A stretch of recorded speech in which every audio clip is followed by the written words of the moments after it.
Cameron just exposed Dame Dash like never before, and he's not holding anything back.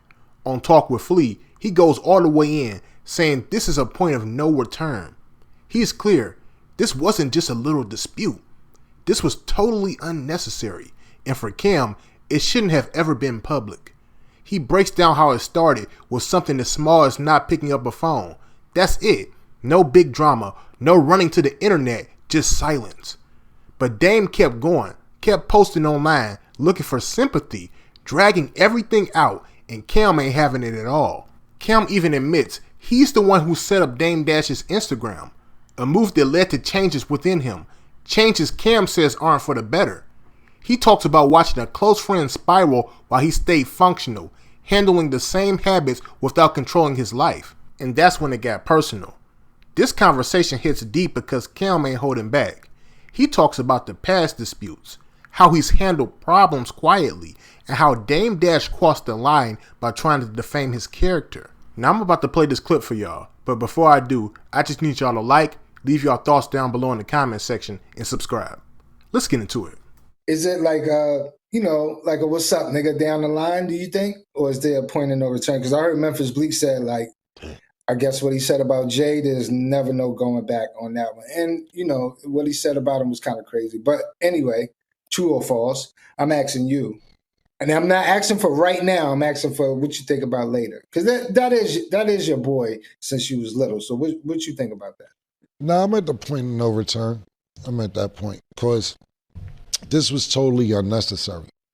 For me, it was totally unnecessary. And the way it went about, for me, it didn't have to be public. It didn't have to be all this. All I said, I hate repeating how this started. I didn't pick the phone up. All I did was not pick the phone up, and you keep going on the internet looking for internet sympathy, like he's doing now. He's carrying on. Dame, I'm the one who set up Dame Instagram. I'm really sorry I set up the Instagram. It's two things I'm sorry I did for Dame. Set up his Instagram, which he probably would have caught on later in life, and have him start smoking weed. Since he started smoking weed, he's not the same person. He's a bug out. You did that? Yeah, I did that. Me and Blood. Oh, shit. Come on, Larry. Let's be mad together. I thought Biggie did that. Yeah. I thought he was smoking with Biggie. Nah, to be honest with you, Dame, when I was doing my deal with Entertainment, or about to do the deal, we would talk from time to time, and he'd be like, yo, be careful with them niggas. They smoke too much. He said, they good businessmen, but them niggas smoke a lot, talking about Biggie and Un and all that. And, he would smoke with me and Bloodshed from time to time, but then he just started becoming a full-time smoker. And it was like, whatever, I smoke a lot, so it wasn't no big deal to me. But I'm a functional. I've been smoking since I was 16, longer than that, 15, 16, playing basketball, doing everything else. It don't affect me the same way I see it affects him, to where he needs it, like fiending. I seen him one night, and I'm like, when we was staying in Malibu, and that nigga was just smoking away. I'm like, I don't know if he's stressed or whatever, but he really needs the weed. But so you felt in this whole... No, I'm saying, but you gotta take the blame for that. That's what I was about to say. You just said there's no point of return, so there's really no need of me asking you. You felt you did nothing wrong in this whole situation, right? Absolutely not, because it isn't like me and Dame haven't had disputes before. We've had disputes. It's been times. In one of the interviews, you'd be like, I know Cam, he'll duck me for 3-4 years. It ain't been 3-4 years, but I'll take a few months off, maybe a year or two from Dame, and just not speak to him. But nobody ever knew that. Nobody ever knew that. When me and Dame, not saying our relationship been perfect from beginning to end, when we got problems, you never heard no problems from me, because all I did was just not pick the phone up. I didn't run to the internet. But he kept going on and on and on. And then on top of that, all I said was, I bet. You want to talk about honor up, I didn't support it? I said, all right, cool. Honor up, I don't like it. Then this whole avalanche came of trying to defame my character, trying to diss me, everything else. I would have been cool, it would have been cool for me if he would have been like, nigga, all your movies is whack. Nigga, some of the shit he said, nigga, you ain't have no hit record since you Stop fucking with me, which is not true. But anyway, I would have been cool with that. You know where this shit got personal for me? Is when he was like, Cam ain't confrontational, this, that, third. So-and-so punched him in his face. I'm like, damn, you too? That's what you want? Niggas bring up all this shit with me. Niggas talk about my victories. They talk about 2-3 L's I took in my life. And I don't got no problem with that. That's cool. It come with the game. I'm straight with that. Because it's a bunch of ass whippings I done gave out on several different occasions. I don't got no problem with that. But for it to come from Dame, oh, you got some deep hate pause inside that you've been wanting to spew out. And when he said that, I knew it was personal. And that's when I said, all right, let's do personal. After listening to him on Talk with Flea, one thing is clear. This feud with Dame Dash isn't just business drama. It's personal. And Cam is drawing the line. But honestly, I can respect the way he handled it.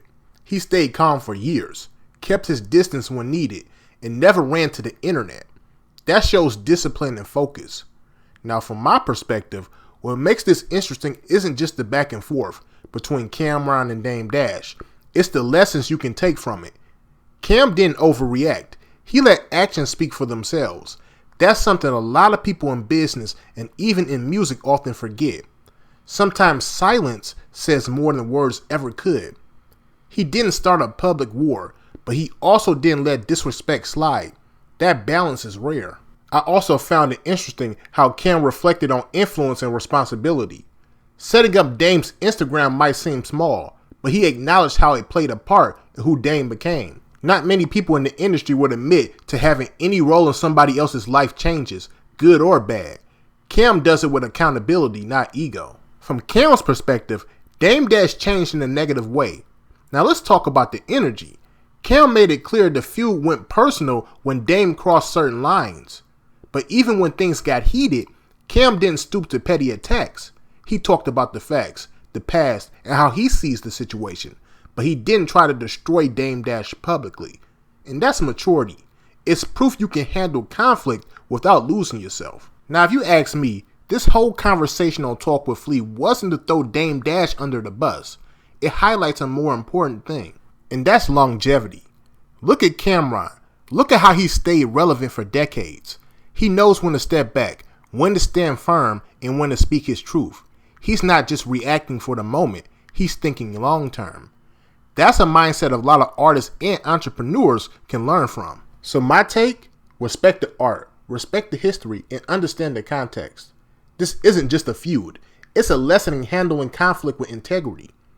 Cam could have gone off in every interview, thrown shade everywhere, and tried to win the internet. He didn't. He told his story, stated his truth, and left it at that. That's powerful right there. Before we wrap up, I want to hear from y'all. Do you think there's any way Cam and Dame can ever reconcile? Or is this truly the point of no return? And how would you handle a situation where a longtime friend crosses the line publicly like this? Let me know y'all thoughts down below in the comment section, and make sure you like and subscribe. Peace.